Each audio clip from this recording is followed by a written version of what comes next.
On this breastplate there's a dent the size of a coin. Smooth at the edges, hard one in the center. Like a thumb pressed into steel by a giant. That dent is a receipt for survival. A musket ball hit here 400 years ago, and the owner lived to fight again. You've seen samurai armor in films, a legend in Lacquer. But watch closely. This is not costume. This is a moving machine built to defeat edges, arrows, and fear itself. Stay with me. We're going to open this suit like a time capsule and find the engineering hidden in silk and shine. We'll test a myth about the 47 Ronin. We'll show how a silk windsock ate arrows in midair. We'll step into the modern age and see how a 16th century idea still underpins 21st century armor. By the end, you won't see a statue behind glass. You'll see a body that can run, mount, draw, and survive. Welcome to Ash is Crown History. If you want history that breathes, that changes how you see the world, hit subscribe right now. You're going to want to stay for this one. Let's start at the head, because that's where life ends fastest if you get it wrong. The kabuto, the helmet, begins as a bowl built from many riveted plates. Tilt it into the light and you'll count the ribs. This style is called sujibachi. Each rib is strength without mass. A spine of steel that lets the smith use thinner plates without losing protection. Here's the engineering principle, and it's beautiful in its simplicity.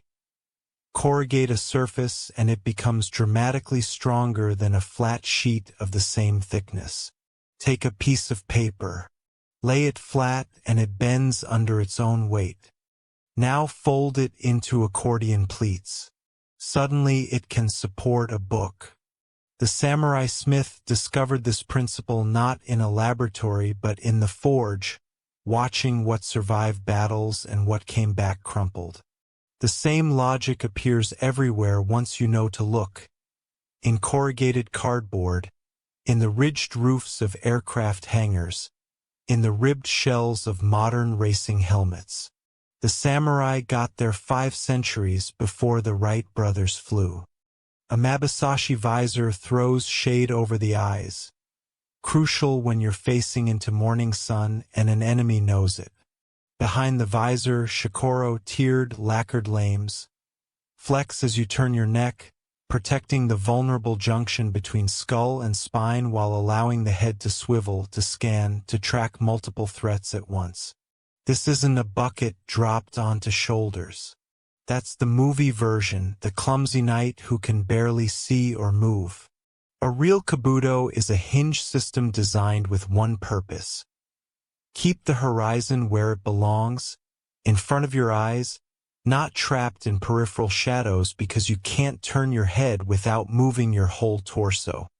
The difference between seeing a spear coming and not seeing it is about 300 milliseconds. That's how long you have to react, to deflect, to not die.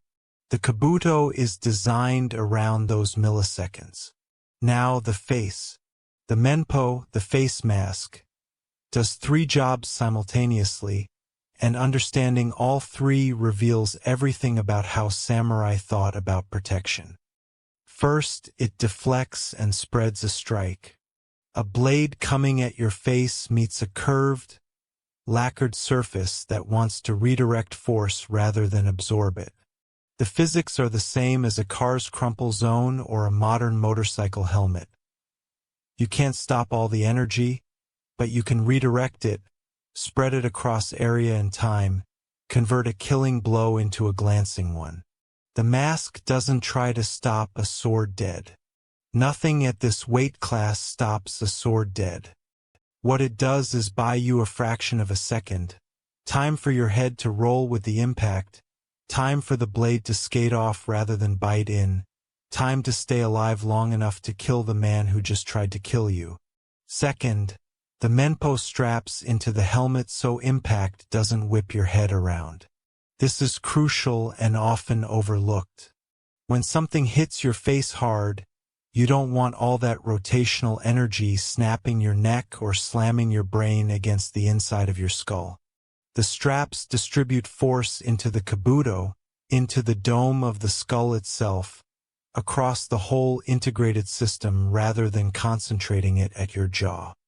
Modern helmet designers call this rotational acceleration management. They developed sophisticated slipplane systems to address it. The samurai solved it with silk cords and smart geometry 400 years earlier. Third, and this is where samurai armor separates from purely utilitarian protection, the menpo tells a story before steel ever meets steel. Look at the face. Teeth bared like a demon, mustache bristling with rage, wrinkles carved deep as mountain valleys. The menpo is psychological warfare you can wear. Fear is fuel. The question is whether you burn it or your enemy does. A mask like this loads fear into the enemy before the first blow lands. He's not facing a man anymore. He's facing something that crawled out of a nightmare, something that already looks like it won.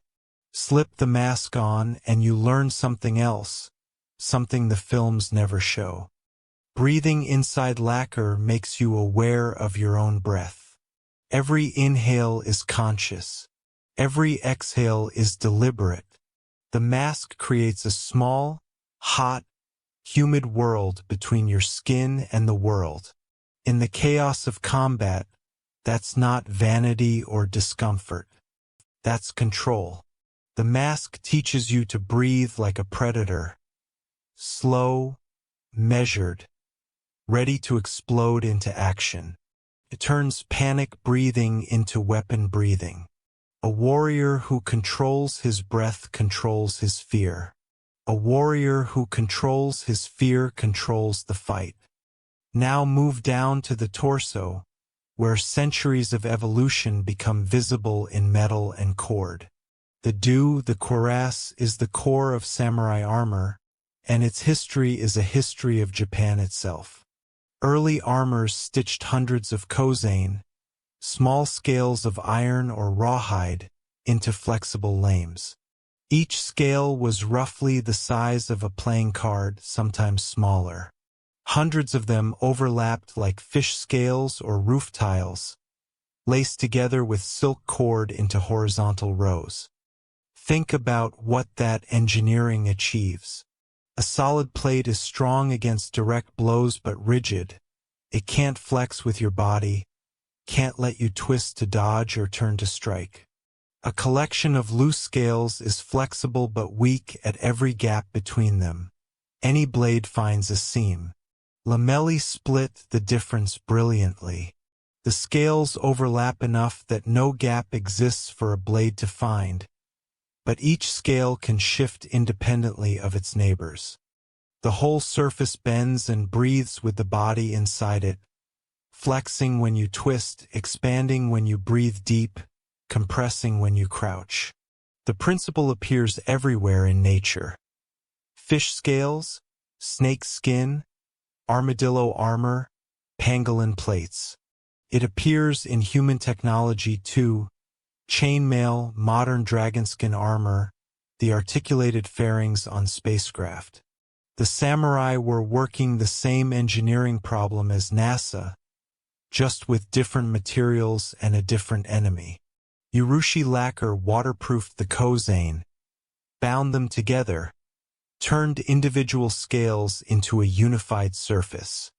Wet rawhide and rusted iron don't stop anything. They fail exactly when you need them most. Lacquer sealed those vulnerabilities away. Later, as threats evolved, so did the do. When firearms arrived, and we'll get to that catastrophe shortly, the calculus changed completely. Okegawa tub construction answered the new threat by riveting plates edge to edge into a rigid shell. Some makers preferred vertical seams, called tadahagi. Others used horizontal seams called yakihaji. Both belong to the Okegawa family, both addressed the same problem. How do you stop a musket ball that doesn't care about your flexibility? The answer wasn't simply more metal. More metal means more weight, means slower movement, means exhaustion, means death by heat or fatigue before any enemy gets close. The real answer was smarter metal. Thicker in zones where bullets tended to land, center chest, the gut. Angled in zones where glancing shots could be encouraged to glance, the upper chest, the shoulders. Lighter in zones where mobility mattered more than protection, under the arms, around the hips. Every Okegawadu is a frozen argument about probability and physics. Where do bullets usually hit? What angle makes them skip? How much weight can a man carry and still fight for 4 hours? The armor doesn't answer these questions theoretically. It answers them with metal. Some suits went further still into Itamano construction, larger plate sections riveted into compound curves where force likes to concentrate.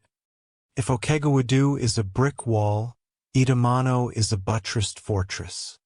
Different solutions for different threat assessments, the same fundamental respect for the mathematics of violence. From the do hangs the kusazuri, the skirt lames, shielding hips and upper thighs while letting legs drive forward into a charge or back in a retreat. This is critical. A samurai needs to run. He needs to mount a horse in 3 heartbeats, not fumbling with armor that binds.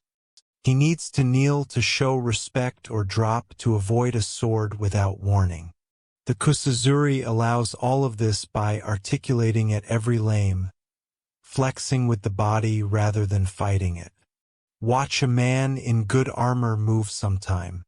Watch how the kusazuri flows like a skirt, protecting everything while restricting nothing. That flow took generations of refinement to achieve. Beneath and between the main pieces, specialized armor guards what the do and kusazuri cannot reach. The hidate protect the thighs, vulnerable targets when you're mounted with legs wrapped around a horse, when you're climbing a siege ladder with thighs exposed to defenders above, when you're on your back and someone's trying to finish you with a blade to the femoral artery. The sunniate protect the shins, wrapping the lower leg in articulated plates that deflect the downward cuts cavalry love and the spear thrusts infantry specialize in. Break a man's shin and he falls. A fallen man is a dead man. The sunniate by you the ability to stay standing. Arms wear kote armored sleeves with different solutions for different zones. Kusari mail goes where gaps must stretch. The inner elbow, the wrist, anywhere that bends too much for plate. Kiko, small hexagonal plates sewn into cloth, goes where weight must stay low but protection must stay high. Understand Kiko and you understand how samurai armor thinks. A hexagon tessellates perfectly. It tiles a surface with no gaps and no overlaps. More importantly, when force hits one hexagon, the geometry spreads that force to every adjacent hexagon.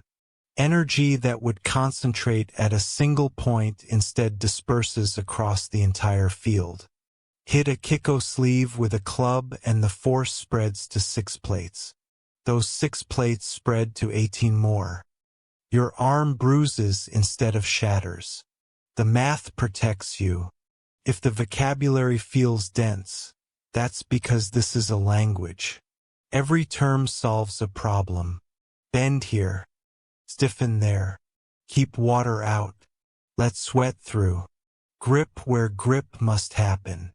Slip where slipping saves lives. Kabikyodoshi. Dense, close lacing. Locks lamellae together like bricks in mortar.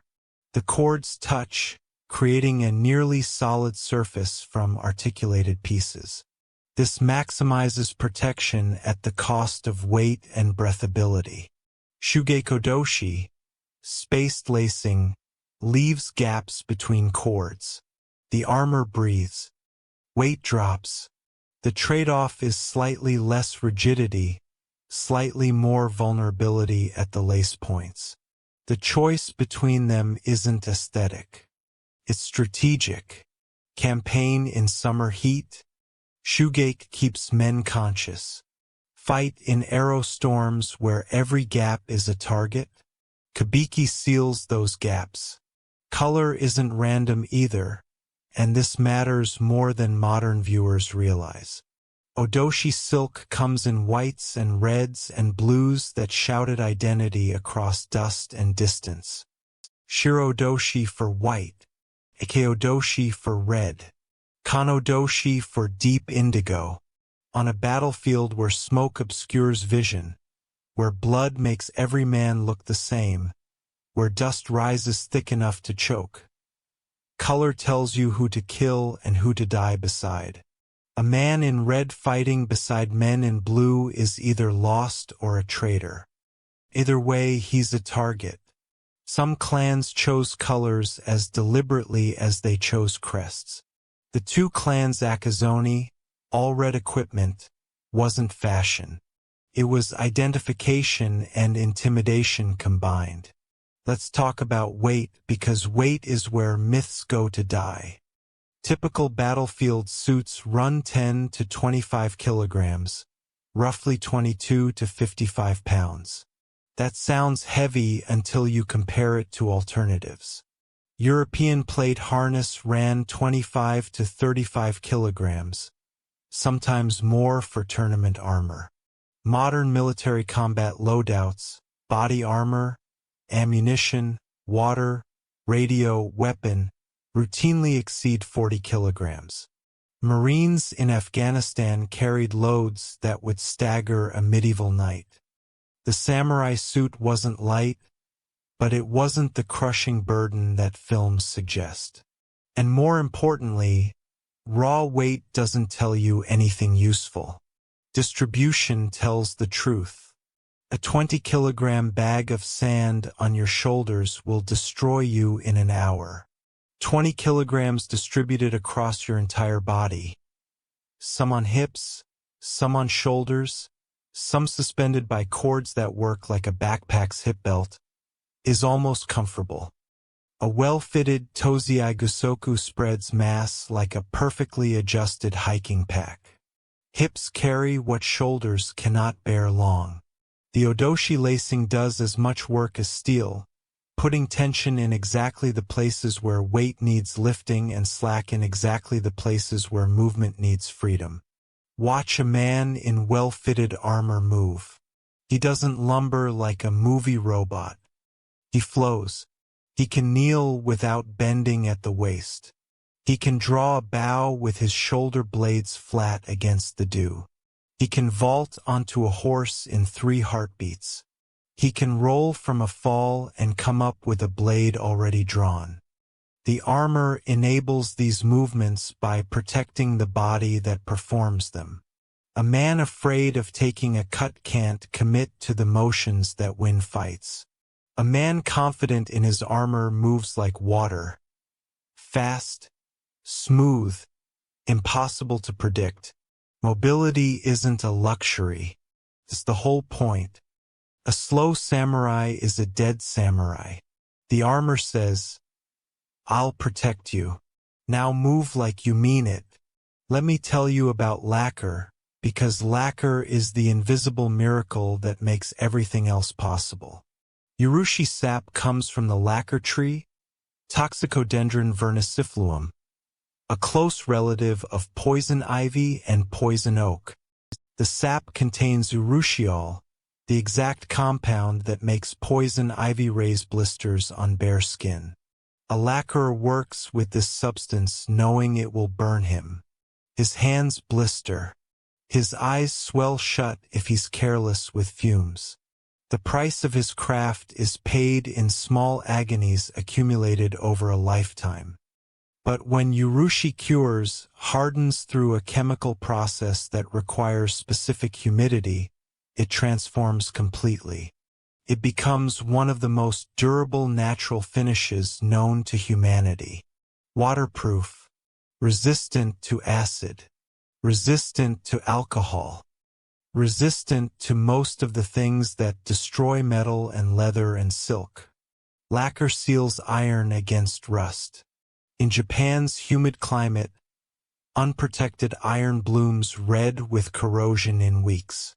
Lacquered iron survives centuries. Lacquer seals rawhide against rot. Leather that gets wet and stays wet becomes soft, then slimy, then useless. Lacquered leather sheds water and stays strong. Lacquer bonds dissimilar materials into teams. Metal to leather, leather to silk, silk back to metal. Urushi glues them together and seals every seam. Lacquer accepts decoration. Polish it mirror bright to flash signals across a battlefield. Texture it rough, ishimji, stone texture, to break glare and provide grip for additional paint layers and gold leaf. The difference between water gets in and water doesn't is the difference between armor that works and armor that kills you slowly. A suit that rusts weakens at stress points. A suit whose leather backing rots loses its ability to absorb shock. A suit whose cords mildew fails at the worst possible moment. A lacquerer knew Urushiol burns as part of his wage. He took that sting every day for years so that some warrior he would never meet could trust his armor in the rain.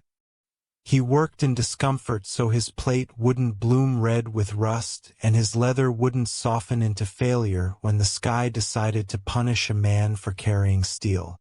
If you remember nothing else about samurai armor, remember the lacquerer. He is the invisible hand that makes the visible miracle possible. Look at the sodi, the wide shoulder boards that give samurai armor its distinctive silhouette. On horseback, sodi stabilize the rider's visual profile and deflect lateral attacks. An arrow coming from the side, a sword swinging at the shoulder, the sodi catches or deflects. On foot, sodi shield the upper arm while leaving the shoulder free to roll, to draw, to thrust, to swing. A frozen shoulder is a dead shoulder. The sodi protects without freezing. The size and shape of sodi tell you when a suit was made and what it was made for. Earlier armor, Oyoroi from the Heian through Kamakura periods, favored mounted archers. These warriors didn't close to sword range unless they had to. They cantered past each other loosing arrows, wheeling for another pass, eventually closing only when one side gained clear advantage. For this style of combat, Oyoroi makes sense. Big sodi that present a wall to incoming arrows. Boxy-do that create space for drawing and loosing. Helmet wings that guard the face during the vulnerable moment of aim. These suits look like walking pavilions, impractical to modern eyes. But modern eyes imagine infantry combat. For cavalry archery, Oyoroi was precisely optimized. As warfare shifted to foot and massed formations, armor adapted. Dumaru and Haramaki wrapped the torso more tightly, distributed weight more symmetrically, offered more ways to get in and out quickly. Sodi shrank. Lacing styles changed to balance protection against the mobility infantry requires. The language of movement evolved because the grammar of combat evolved. And then new weather hit the coast. In 1274 and again in 1281, fleets from the Mongol Empire appeared in Japanese waters. A wall of ships, a wall of men, drums, signal flags, more warriors than Japan had ever seen gathered in one place.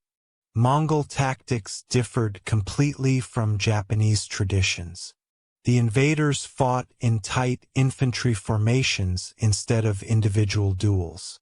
They used massed missile fire instead of single archers seeking honorable targets. Their bows were composite recurves with different draw characteristics. Their arrows, including some with blunt heads designed to batter rather than pierce, struck in storms rather than exchanges. Japanese armor had evolved for a different fight entirely. Gaps that didn't matter in individual combat glowed like targets under massed fire. Lacing designed for flexibility became vulnerabilities that hundreds of arrows could exploit. The Japanese learned lessons paid for in blood. Spread impact across a web of protection, or pay for it in shattered bone and torn flesh. The response wasn't simply heavier armor. The response was smarter armor. More coverage where arrows tend to collect. Stronger construction in zones where cumulative impacts concentrate force. Tighter lacing around seams that blunt force arrows exploited. A good braider learned to turn silk cord into distributed muscle in exactly the zones Mongol arrows loved to punish. The invasions failed, storms destroyed both fleets, the divine winds that gave Japan the word kamikaze, but the armor lessons survived. Japanese armorers had seen what massed missile fire could do to individual combat gear. They never forgot. Then a small metal tube landed on a southern beach and changed everything again. In 1543, Portuguese traders aboard a Chinese junk arrived at Tanegashima Island in a storm. Among their trade goods, matchlock arquebus. The local lord bought two. Within a year, local smiths had disassembled them, figured out the mechanisms, and begun producing copies. Within a generation, Japan was manufacturing more firearms than any country in Europe. The Sengoku period became a gunpowder revolution compressed into decades instead of centuries. Tanegashima arquebus changed the calculus of combat completely. The old martial skills didn't become useless. A man still needed to ride, to draw a bow, to cut with a blade when the enemy closed inside gun range. But the battlefield reorganized around volley fire, around fortifications designed to shelter musketeers, around the terrible mathematics of lead and flesh at 50 meters. What do you do when a new threat moves faster than any threat your armor was designed to stop? You don't abandon your craft. You don't throw away centuries of accumulated wisdom. You revise grammar while keeping the language. Plates grow in zones where they need to grow. Okegawadu ribs the torso with vertical or horizontal plates riveted into curved tubes that present glancing surfaces to incoming balls. Angles change to encourage musket balls to skip and deflect rather than bite and penetrate. Rivet spacing becomes calculus. Plate overlap becomes engineering. Every choice is an argument. Angle versus bullet behavior, weight versus endurance, coverage versus heat buildup. Some armorers performed demonstrations that cut through every theoretical debate. They shot the armor. Tameshi Gusoku, proof-tested armor, was fired upon during manufacture or final inspection. Smith or buyer loaded an arquebus, aimed at the cuirass, pulled the trigger. The plate either stopped the ball or it didn't. If it did, the crater, called tepodame, was left visible as certification. Your armor wore its resume on its chest. That coin-sized dent we started with? That isn't damage to apologize for. That's a signature. Someone risked a life on this steel, either the maker's reputation or the tester's body, and the steel held. Confidence isn't fluff when the alternative is hesitation. A soldier who trusts his armor moves with commitment. Committed movement is clean movement. Clean movement wins fights. Hesitation kills. Doubt kills. A proven dent tells the wearer, commit. The steel earned your trust. Did samurai armor copy European designs? After Portuguese contact opened trade routes, Japanese armorers encountered European metalwork for the first time. Some saw techniques worth borrowing. Nanbandu, southern barbarian cuirasses, adopted the solid breastplate shape of European design while retaining Japanese articulation, lacing, and finishing. The hybrid worked. European ballistic geometry with Japanese ergonomic integration. Some kabuto took shapes clearly influenced by European helmets. The Mamanari peach-shaped bowl offered excellent bullet deflection. The Hinino Zunari simplified bowl construction for mass production without sacrificing fit. Is this theft? Absolutely not. This is what intelligent craftsmen do when they encounter better solutions to shared problems. If a curve sheds bullets more effectively, use the curve. Then lace it with Japanese silk, lacquer it with Japanese urushi, fit it with Japanese skill. The noun changes, the verb stays Japanese, and the limits stayed real. No armor at this weight class stops every bullet at every range. Bullet resistance lives on a spectrum. This plate at this angle against this powder charge at this distance has this probability of stopping this ball. Sometimes that probability was high enough to be worth the weight. Sometimes it wasn't. The judgment depended on tactical reality, not fantasy. Now identity. Before any weapon is drawn, before any blood spills, messages are already being sent. War is communication conducted at unacceptable volume. The Menpo's demon face isn't theater for theater's sake. It's psychological warfare. 100 men charging in demon masks are not 100 men. They're a nightmare given legs and swords. The Maydate, the crest rising from the helmet, serves tactical function disguised as decoration. A commander needs to find his officers in chaos. An officer needs his men to find him in smoke and dust. A crest says, "Here I am," to everyone who needs to know. Some crests became famous enough to terrify on recognition. Date Masamune's golden crescent moon. Unmistakable at any distance, on any field.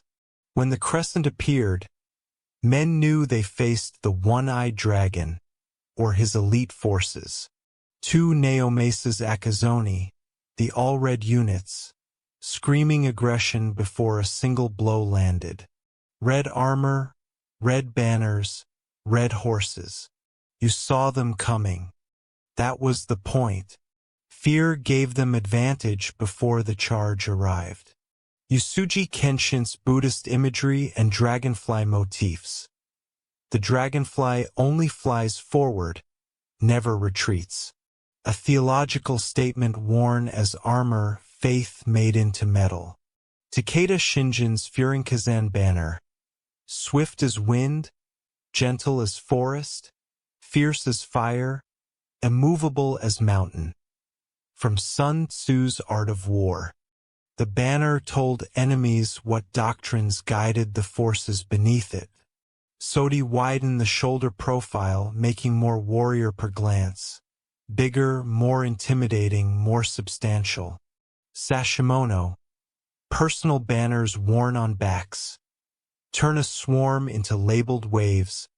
Chaos into legibility. If you can find your unit in smoke, you double your survival odds. If your commander can find you, coordination becomes possible. If the enemy sees your colors and recognizes what they mean, fear begins its work. Identity is armor. It protects through information as surely as lacquered steel protects through physics. You'll hear people claim samurai armor was designed to make noise, to clatter and bang for psychological effect. This is misunderstanding repeated until it sounds true. Suits weren't engineered to rattle. Noise in armor means loose fittings, means parts that shift and chafe, means inefficiency and distraction. A noisy suit announces your position to enemies who might otherwise miss you. The deliberate noise of Japanese warfare was external. Drums that paced advances, conch shells that signaled formations, shouted commands that coordinated chaos. Information sent through air the way cords send tension through lames. The armor itself aimed at silence where silence kept men alive. Now let me show you a silk cloak that eats arrows. The horo sounds like fantasy until you understand the physics. Picture a mounted messenger, a man carrying critical information who must reach his destination alive. Behind him, attached at helmet and waist, a silk fabric billows like a balloon filled with rushing air. An arrow flies at his back. It enters the silk. The fabric doesn't resist rigidly, it gives wraps around the shaft, creates drag that slows the arrow, pulls it offline. By the time the shaft reaches flesh, most of its killing energy has been dumped into wrestling with silk and air. The physics are identical to a modern airbag, a parachute, a drag chute slowing a landing jet. Make air and fabric work for you. Decelerate the threat across time and distance instead of absorbing all energy at once. The horo also enlarged the rider's silhouette, making accurate aim harder at distance. And it identified high-value riders, messengers, and commanders, which sounds like targeting but actually served complex social protocols around who could be attacked and how. If you want to see 500-year-old thinking in modern technology, watch an airbag deployment in slow motion. Watch the fabric unfold, the gases fill, the human body decelerate across crucial milliseconds. The idea, make air your ally, is older than gunpowder, older than the stirrup, older than everything except human cleverness itself. Let's meet the makers, because armor is not one craft. Armor is a village. There's no single genius behind a samurai suit. There's a community of specialists, each mastering one aspect of a problem too complex for any single person. Smiths forge plates. Men who learned to hear the song of metal under hammer, who could tell by sound whether a plate had stress concentrations waiting to become cracks. A smith listens to his steel the way a doctor listens to a heartbeat. Lacquerers seal and finish. Men who traded blisters for beauty, who thought in months and years instead of hours and days. A lacquer coat needs specific humidity to cure properly. Rush it and it fails. A lacquerer plans seasons ahead. Braiders create odoshi, men and women whose fingers hold maps of tension, who can feel a flaw before they can see it.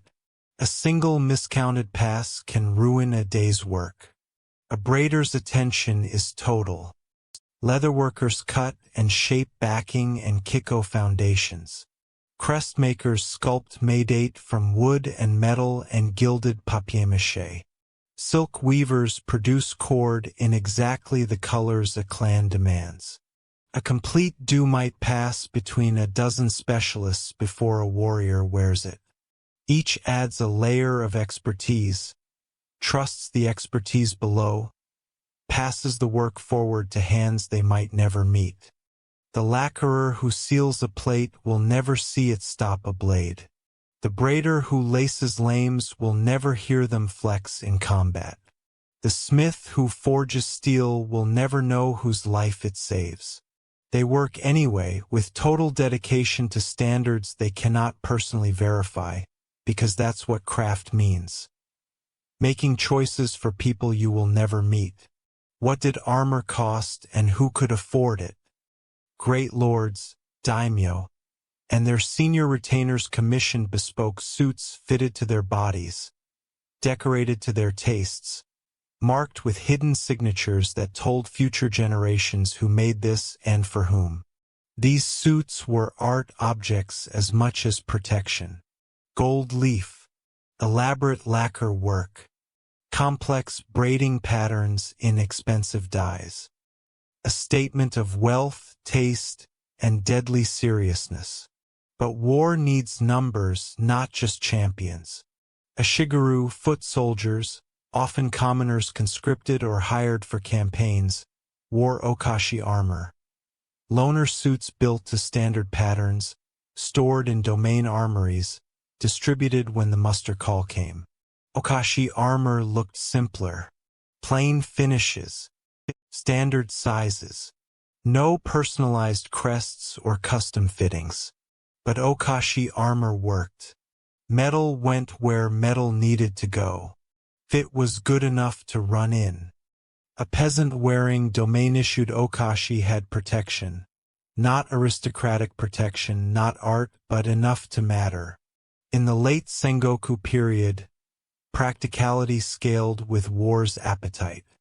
Domains needed hundreds, sometimes thousands of equipped soldiers. Armor production industrialized within the limits of pre-modern technology. You don't need gold leaf to survive a battle. You need coverage that moves with your body and a fitting that doesn't fight you when you need to mount fast. How did a samurai actually put this on? The process reveals the engineering because you dress in the order that makes dressing possible. Start with shitiguzen undergarments and a kosode robe. These base layers wick sweat, prevent chafing, create cushion between skin and steel. Skip this layer and you'll wear your armor's pressure points into your flesh. Tie on the sunniate shin guards first. This seems backward until you think about it. Once the torso armor is on, bending down to your shins becomes difficult. The armor teaches you its own sequence. Strap hidate over the thighs. Slide into the do, wrap and tie. Here's where helpers matter. 1 to 3 assistants pull cord snug where snugness supports weight, but leave slack where heat needs to escape and breath needs room.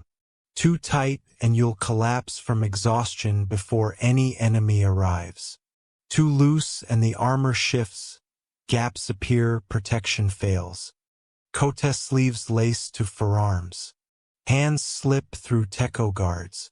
Sodi shoulder boards hook to the do. Finally, the kabuto settles onto the head. The menpo straps under the ear. 10 minutes with experienced help. Longer alone. A veteran moved through the sequence like ritual, hands knowing the steps before the mind spoke them. In camp, armor rested on yoroi cake stands beside gusokubitsu storage chests. Air circulated around lacquer that needed to breathe. A soldier expecting midnight movement slept with the dressing sequence memorized like prayer. Weapons matter because armor answers them, and the conversation shapes both sides. Blades weren't the main killer in Sengoku warfare. The long yari spear dominated. Reach and formation discipline hurt more men than swords ever did. Naginata scythed cavalry legs and carved gaps in formations. Arrows flew in storms. The yari came in lengths from 2 meters to over 6. A man with a 6-meter yari outreached a man with a sword so dramatically that swordsmanship became almost irrelevant until formations broke. Armor responded to yari dominance by reinforcing zones where spear points concentrated. The chest, the face, the thighs of mounted men. Sodi grew or shrank depending on whether lateral protection mattered more than arm mobility for spear work. Naginata threatened legs, the only target riders couldn't protect with their horses' bodies. Sunniate and Hidate answered. Arrowheads, Yen 1, came in specialized shapes. Leaf-headed for clean wounds, barbed for terrible extraction, armor-piercing for punching lamellae, whistling for signal and terror. Armor responded with tighter lacing, denser coverage, helmet shapes that encouraged glancing hits.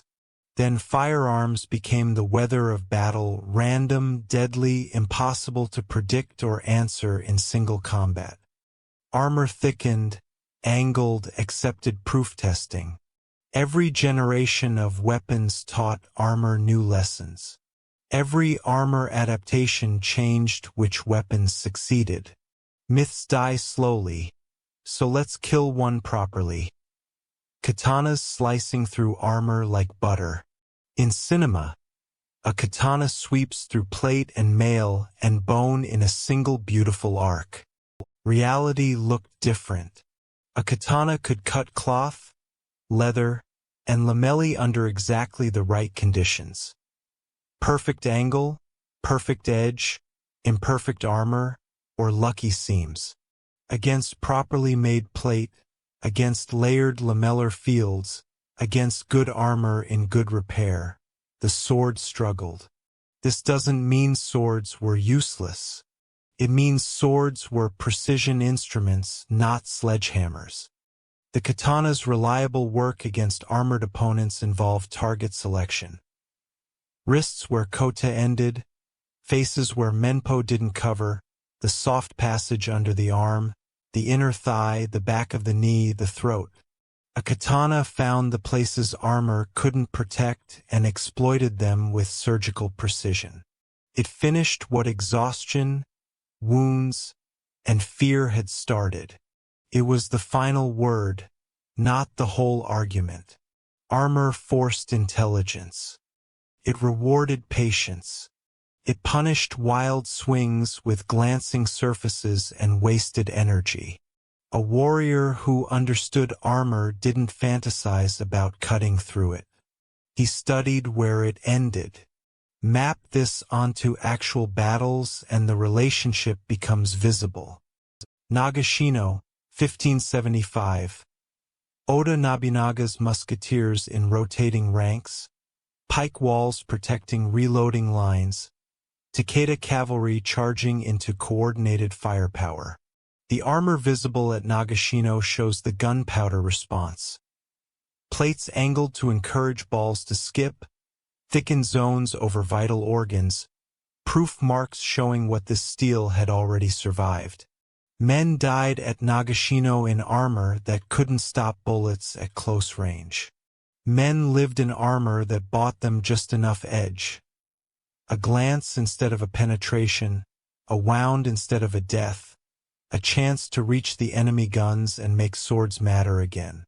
Kawanakajima, 5 battles between Takeda Shingen and Yasuji Kenshin across the 1550s and 1560s.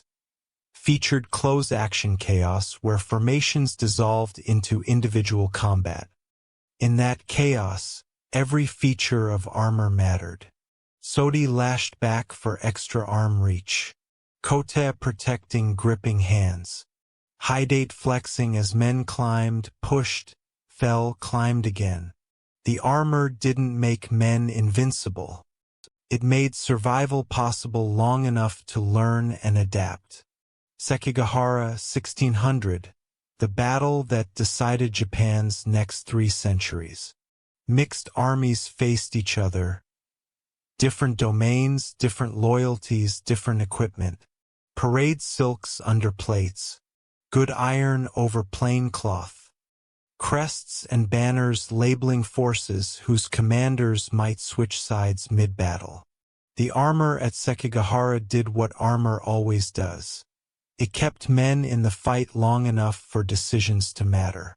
It didn't care about politics or loyalty. It cared about whether bodies stayed functional while loyalties sorted themselves out. Edo peace changed the context without erasing the knowledge. The Tokugawa shogunate brought 2.5 centuries of relative stability. Sankinkotai, alternate attendance, required lords to travel periodically to Edo, turning their journeys into elaborate processions. Armor walked in those processions. Resplendent, polished, speaking wealth and lineage rather than combat readiness. Parade armor became an art form, displaying craft rather than using it. But not all armor softened into ceremony. Household guards wore tatamigosoku, folding armor with small plates and mail sewn into cloth, concealable under normal garments. Practical for patrols, for night duties, for sudden trouble. Police units carried torimano sandogu, arresting tools designed to capture rather than kill, and wore armor that moved through crowds without announcing itself. The battlefield quieted. The technology persisted. It went indoors, went subtle, went patient. About those 47 Ronin. The AKO incident of 1701 to 1703. Lord Asano, insulted and perhaps entrapped, drew his sword in the shogun's palace and wounded Lord Kira. For drawing steel in the palace, Asano was ordered to commit seppuku. His domain was dissolved. His samurai became masterless Ronin. 47 of those Ronin spent 2 years planning revenge. Then, on a winter night in 1703, they attacked Kira's Edo mansion and killed him. Prints and kabuki plays show them storming in full battle armor, crests gleaming, looking like an army from the glory days. The reality was smarter than spectacle. Night raid, winter, disguises as firefighters responding to an alarm, light protection under civilian clothing, kasari chain jackets, arm guards, perhaps tatamigosoku beneath haori coats. They weren't performing for an audience. They were killing a man in his bedroom and escaping before authorities could coordinate a response. Speed mattered more than appearance. Silence mattered more than intimidation. The lesson isn't less heroic. It's more samurai. Choose the right tool for the job. Adapt equipment to mission requirements. Don't let tradition make you stupid.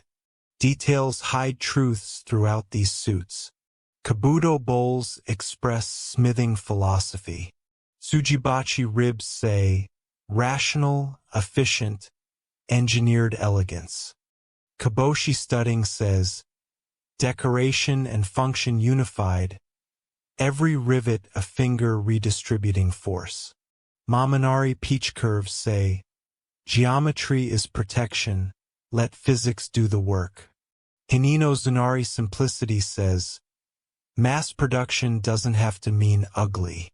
Fukigeshi, the small tunback wings near kabuto brims, started as functional deflectors, protecting faces from cuts angling in from the sides.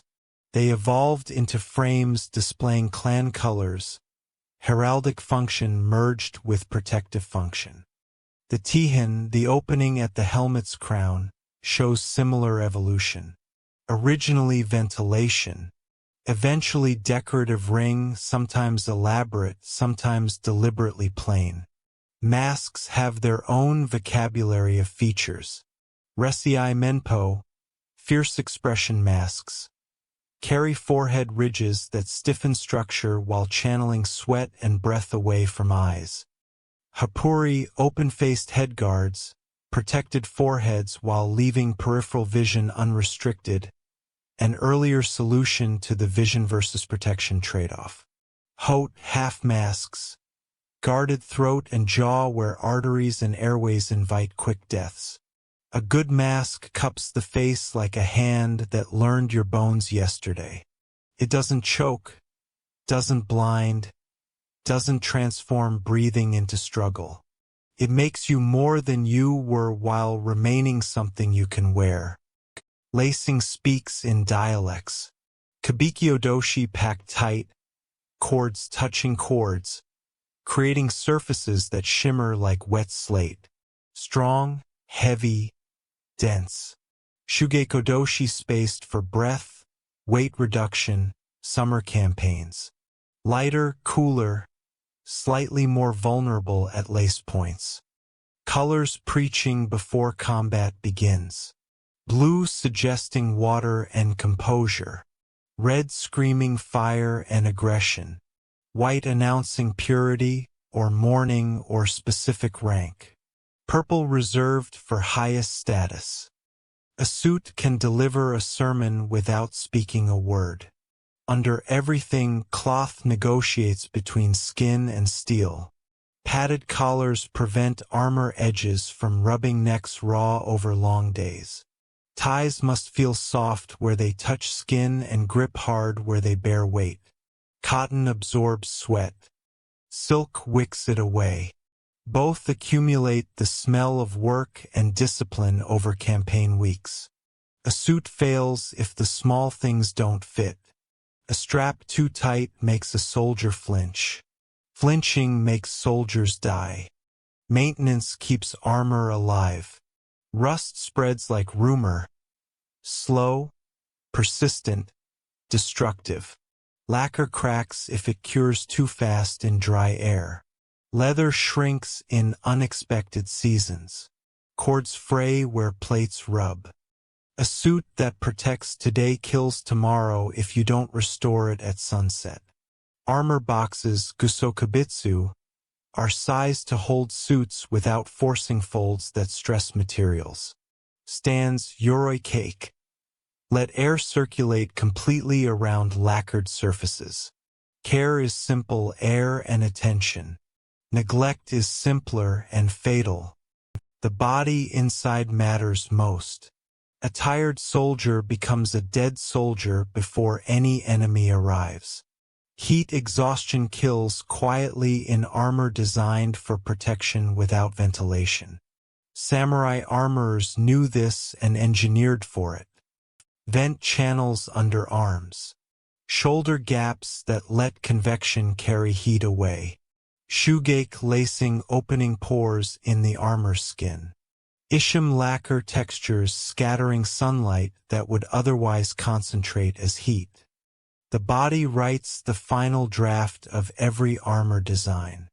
Everything else is theory until sweat and breath and heartbeat test it. Comparison helps understanding solidify. Put a European harness and a Tozai Gusoku side by side. Both allow movement. Any armor that freezes its wearer is a coffin with straps. Both articulate at joints. Fans of lames over elbows and knees that flex and extend without binding. Both transfer weight to hips and shoulders to spare the spine. The differences reflect different threat environments. European gauntlets often enclose hands completely. Defense against crushing blows from maces and warhammers, against being disarmed in lance charges. Japanese kote give fingers freedom, necessary for archery, for the grip manipulations of sword work, for controlling horses with reins. One deflects lance charges and massed polearm formations. The other negotiates arrow swarms, spear thrusts, naginata sweeps, and slow-moving lead. Different storms. Same umbrella thinking. Modern parallels become obvious once you've understood the underlying logic. Today's armor doesn't look like a do because threats evolved beyond what any historical armor addressed. High-velocity rifle rounds defeat anything designed for arrows or musket balls. But the principles persist. Modern ceramic plates tile protection the way Kiko tiles hexagons. Each ceramic element absorbs impact by cracking, but the crack stops at element boundaries, preventing catastrophic failure. Aramid and UHMWP fibers layer like lamellae, oriented, bonded, designed to catch and spread force across area. Modern plate carriers articulate at shoulders and float over ribs. The engineering descends directly from Sodi and Kusazuri logic. Protect vitals but let lungs work and legs run. Hold a motocross chest protector and Sodi stares back from the shoulder wings. Examine a riot shield officer's shin guard and feel sunniate with modern straps.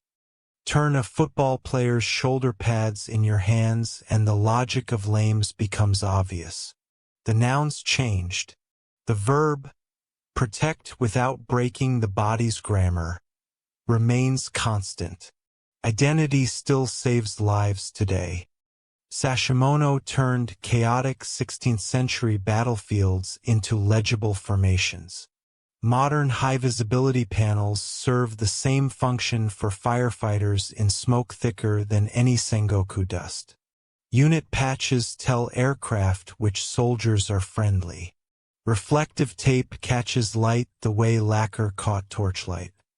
Fashion is survival when recognition determines who gets helped and who gets shot. Return now to where we started, the Dent.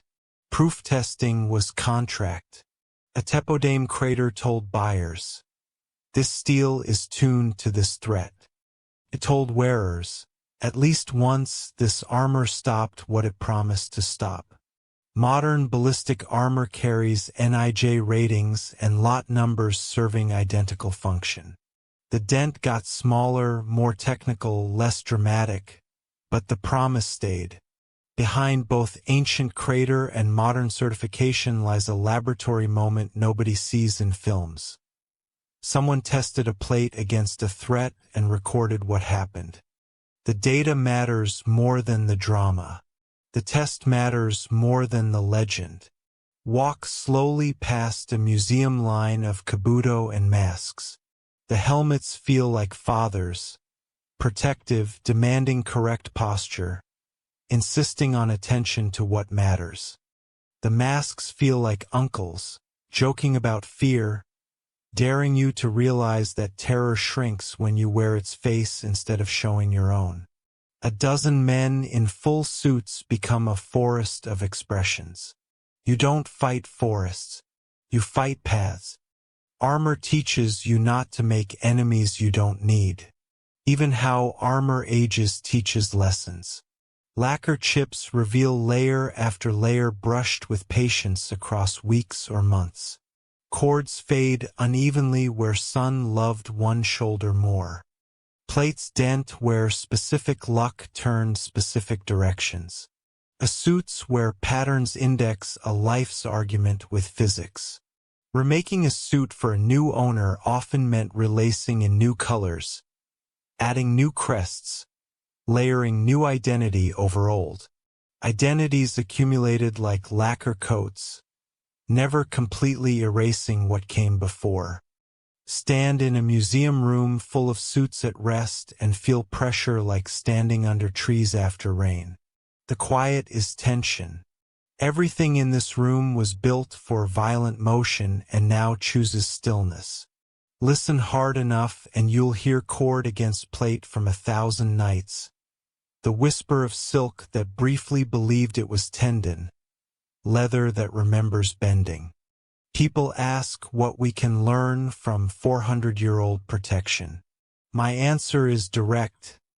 Design for movement first, because frozen protection is no protection at all. Spread risk across systems rather than concentrating it at single failure points. Test honestly and leave evidence so others can evaluate your claims. Tune protection to actual threats, not ego or fantasy. Let identity protect as loudly as steel does. Make your craft a container where other people's patience can live after you're gone. If you need a human example of this wisdom, watch a braider at work. Count passes. Feel how tension builds, holds, releases. A braider keeps a map in muscle where cords must grip, where they must glide. A single miscounted pass can unravel a day's effort. A single knot pulled wrong propagates error through the entire field. When you move in finished armor, you move inside someone else's patience. That's not metaphor. That's physics wearing a human face. Watch a lacquerer lay a coat thin as breath. He's thinking months ahead. Cure times, humidity requirements, temperature constraints. He's thinking what weather and time will do to this plate when he's dead. when his grandchildren are dead, when centuries have stacked up and someone opens a case to find his work still gleaming. That's civilization. Making choices for people you'll never meet. A suit that saves a stranger across centuries argues for your life better than any monument. And if you doubt that dead craft carries warmth, find the folded paper hidden as a charm inside a dew. Someone wrote prayers on that paper. Someone asked gods to bring the armor's wearer home safe. The paper rode against steel through battles and storms and the long silence of storage. Centuries later, a conservator finds it, reads characters faded almost to invisibility, and weeps in a basement where nobody watches. If you imagine those fingers correctly, the worry in them, the love, the hope against probability, your skin told you something before language could catch up. Armor is a house you can carry into storms. When the carpentry is true, even storms respect the door. Return one final time to the Dent. Imagine the moment it happened. A man stood where he needed to stand, not want, need. Duty or desperation or loyalty put him there, on a field or a wall or a road he couldn't abandon. Somewhere in chaos, fire jumped. A gun spoke. A ball flew. The world came hard and fast at a small curved surface. Physics and chemistry and 400 years of accumulated craft met in a fraction of a second. The ball hit. The plate flexed. Energy spread through metal and lacquer and backing and padding. The ball stopped. The man felt impact slam through his chest. He felt his heart pound against the inside of the dew. He tasted copper. He saw spots. He breathed. He was alive. He moved. That's the whole story. That's the only story worth telling. Everything else is footnote. If this changed how you see that suit behind glass, if the logic under Lacquer made something click, subscribe to Ash's Crown History. Next time, we'll walk one complete suit from crest to greave, decoding every knot and rivet. We'll test a silk horo in actual wind. We'll visit forges where these traditions continue today. Tell me in the comments which component you want examined first. Kabuto, Menpo, dew or sodi. Tell me which myth needs killing. Tell me what question keeps you awake. And if you ever stand before a samurai suit and feel the urge to dismiss it as impractical theater, don't touch the glass, but put your hand close. Feel the cold radiating off steel. Feel 400 years of silence. That cold is a problem someone solved for you. That silence is patience you can almost wear.